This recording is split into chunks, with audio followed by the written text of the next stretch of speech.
Hey guys, hi, welcome back. So in this video, we shall discuss about the alternating current. That is the seventh chapter of CBSE. So let us see what alternating current is. So we all are aware that alternating current is the current whose magnitude is changing continuously and the direction is reversed periodically. So if you see this particular graph, okay, this side. So if you see here the graph, you can see that the y-axis of the graph denotes the magnitude of the current and the x-axis denotes the time. So if you see this is a period, this period is for pi and the here it goes to pi. So if you see here for each value of the time, there is some value of the current as well. That means the value of current is changing continuously at every respect of time. But in this case, if you see, this is the positive direction and the lower one is the negative direction. So the alternating current is changing its direction after a time period pi. That means the current will change its magnitude continuously, but it will reverse its direction after a time period of pi.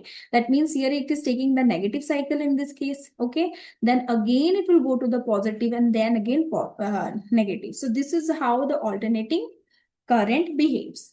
All right. So here if you see at this point, this is the peak value of the alternating current, which is denoted by I naught. Okay. So we all know that the current, alternating current is represented by I is equals to I naught sine omega t, or you can write I is equals to I naught cos omega t. Okay, here if you see I, what does I represents? I is the instantaneous value of current. It is the instantaneous value of current. That means it gives the value of current at any instant of time. Second, I naught. I naught is the peak value, or you can say the maximum value of current. So I naught is the peak or maximum value of current. And now if we see omega, omega is called the angular frequency of alternating current. So omega denotes angular frequency of alternating current. So this is all about the alternating current. So remember there is a relationship between omega and the time period. We write omega is equals to 2 pi by t. And we all know 1 by t represents frequency. So omega is equals to 2 pi f. This formula will be used later on in the derivations and the numericals. So remember this. Okay. So now we will discuss, after this, let's discuss about alternating EMF. So it is just like alternating EMF and current, the same definition goes.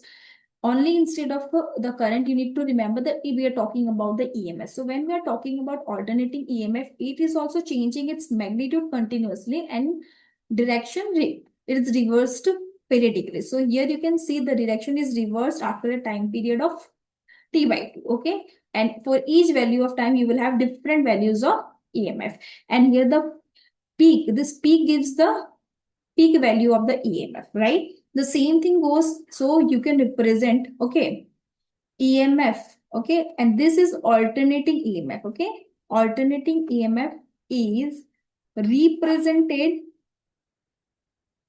by E is equals to E naught sine omega t, or you can write E is equals to E naught cos omega t.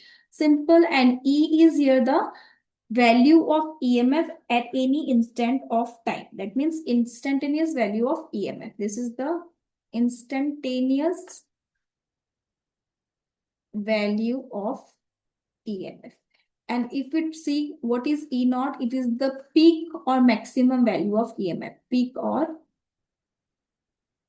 maximum value of EMF. And omega is nothing, again the frequency of alternating current. It is the same angular frequency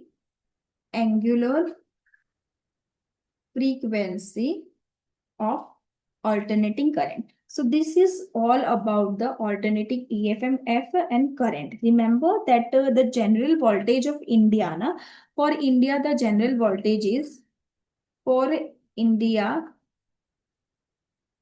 the general voltage is 220 volt and the frequency is 50 hertz. Okay, and USA will see 110 volt and 60 hertz. Okay, now we will discuss about direct current. So direct current is also known as steady current.